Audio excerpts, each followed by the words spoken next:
Parliament ఎన్నికల notification కంటే ముందే యానం మత్స్యకారులకు పరిహారం అందుతుందని ఎమ్మెల్యే గొల్లపల్లి శ్రీనివాస్ అశోక్ తెలిపారు. ప్రభుత్వ ఖాతాలో ఇప్పటికే 94 కోట్ల 7 లక్షల రూపాయలు జమ అయిందన్నారు.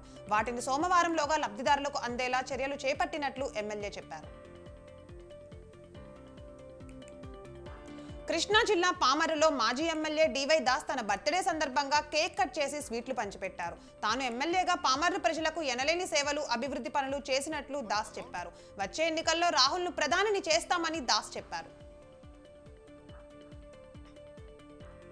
OU engineering college old students సమ్మేళనంలో మంత్రి దామోదర్ రాజనరసింహ ముఖ్య అతిథిగా పాల్గొన్నారు. కాలేజీతో సహా అనుబంధాన్ని గుర్తు చేసుకున్నారు. 1983లో సివిల్ ఇంజనీరింగ్ ఇక్కడే పూర్తి చేశానన్నారు. మంత్రి రాజనరసింహను పూర్వ విద్యార్థుల సంఘం ఘనంగా సత్కరించింది.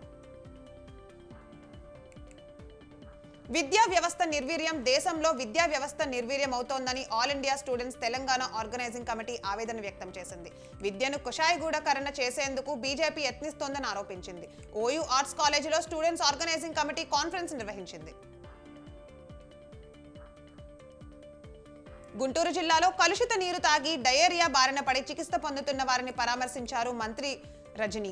ఈ ఘటన జరగడం చాలా బాధాకరమన్నారు. వారి ఆరోగ్య పరిస్థితిని వైద్యులను అడిగి తెలుసుకున్నారు. మెరుగైన వైద్యం అందేలా చర్యలు తీసుకోవాలని సూచించారు.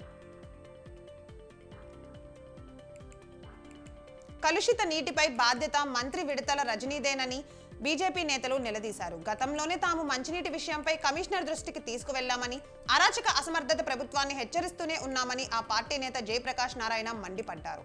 డయేరియాతో మరణించిన వారికి 25 లక్షల ఎక్స్గ్రేషియా ప్రకటించాలని డిమాండ్ చేశారు. కలుషిత నీటిపై జిల్లా కలెక్టర్, మేయర్ దృష్టి సారించకపోతే ఉద్యమం చేస్తామని హెచ్చరించారు.